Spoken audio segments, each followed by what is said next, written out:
Viewers, আসসালামু আলাইকুম। শরীফুল ইসলাম বলছি ফেইথ ওভারসিজ লিমিটেড থেকে। আজকে আমরা উপস্থিত হয়েছি ইউকে এর নতুন সাকসেস হিস্টরি নিয়ে। আমাদের মাঝে উপস্থিত আছে ইফতেখার আহমেদ। সবচেয়ে আশ্চর্যজনক বিষয় হচ্ছে উনি মাত্র একদিনে ইউকে এর ভিসা পেয়েছেন। তো ইফতেখার ভাই, আপনি কেমন আছেন? আলহামদুলিল্লাহ ভালো আছি। আপনি কেমন আছেন? আমি খুবই ভালো আছি।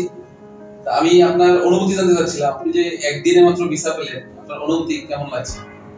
অনুভূতিটা আসলে ভাষায় বলে প্রকাশ করা যাবে না।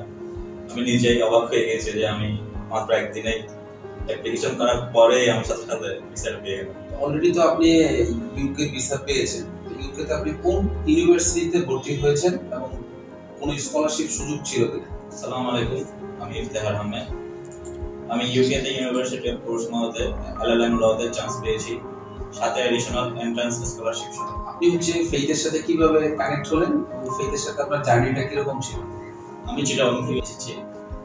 আমি যখন ইউকে যাওয়ার জন্য প্ল্যান করছিলাম তখন সব দিক দিয়ে খোঁজ খবর লাগালাম। এখন মিউচুয়ালি ভাবে আমি জানতে পারলাম ফেইথের একটা ব্রাঞ্চ অফিস চিটাগং এ আছে। সেখানে গিয়ে আমি আদান ভাইয়ের সাথে পরিচয় করলাম। আদান ভাই আমাকে একদম ফার্স্ট অ্যাপ্লিকেশন থেকে শুরু করে আমার ফাইলটা গুছিয়ে দেওয়া থেকে শুরু করে সবকিছু মিলাই অনেক টপ নচ যতটুকু হেল্প করা দরকার উনি আসলে হেল্প করছে আমাকে।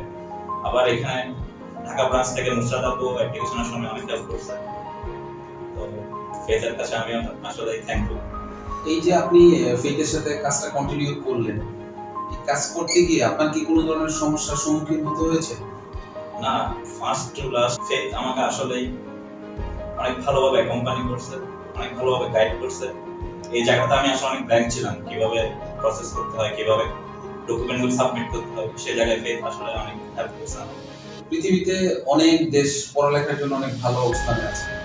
ইউএস হচ্ছে পৃথিবীতে সবচেয়ে টপ লেভেলে আছে। তো আপনি ওই দেশে না গিয়ে বা আদার্স অস্ট্রেলিয়া বা কানাডা এগুলোতে না গিয়ে আপনি কেন ইউকে কে চয়েস করেছেন? আমার সাবজেক্ট ব্যাকগ্রাউন্ড হচ্ছে ল থেকে, তো ইউকে হচ্ছে আমার সবসময় ফার্স্ট চয়েস। আর যেহেতু ইংলিশ স্পিকিং কান্ট্রি, সাথে লিভিংটাও সেফ ওখানে, আর মাল্টিকালচারাল কান্ট্রি, তাই আমার ফার্স্ট চয়েস সবসময় ইউকে দিকে ছিল। আর পছন্দের সাবজেক্টও পেয়ে গেছি, তাই অন্য কোনো দিকে আসলে ট্রাই করতে হয়নি। আপনার মতো যারা স্টুডেন্ট আছে বিদেশে পড়তে যেতে চায়, তাদের প্রতি আপনার কি সাজেশন থাকবে?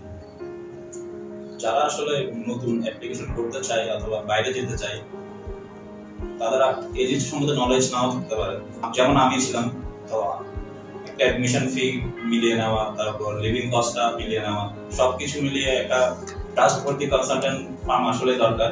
সেই হিসেবে ফেইথকে আমি আসলে 100% টিক মার্কে দেবো এই কারণে, কারণ তারা আমাকে ফার্স্ট থেকে যেভাবে অ্যাপ্লিকেশন প্রসেস থেকে শুরু করে একদম ভিসা হাতে পাওয়ার জন্য যেভাবে হেল্প করে গেল, এই জিনিসটা আসলে নতুন স্টুডেন্টদের অনেক হেল্পফুল হবে। কেননা যারা নিজে থেকে অ্যাপ্লিকেশন করতে যায়, ওই জায়গায় একটা গ্যাপ ক্রিয়েট হয়ে যায়, ডকুমেন্টটা গুছাই আনতে পারে।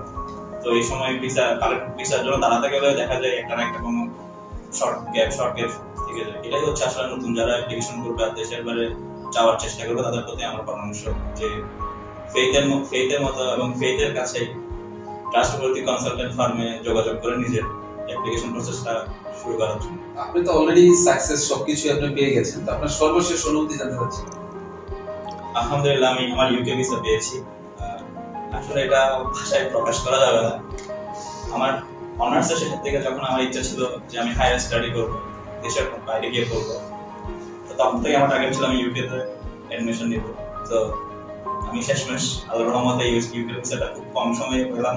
সেজন্য আমি ফেইথকে থ্যাংক ইউ দিচ্ছি। আর আলহামদুলিল্লাহ, most welcome, congratulations for your new journey.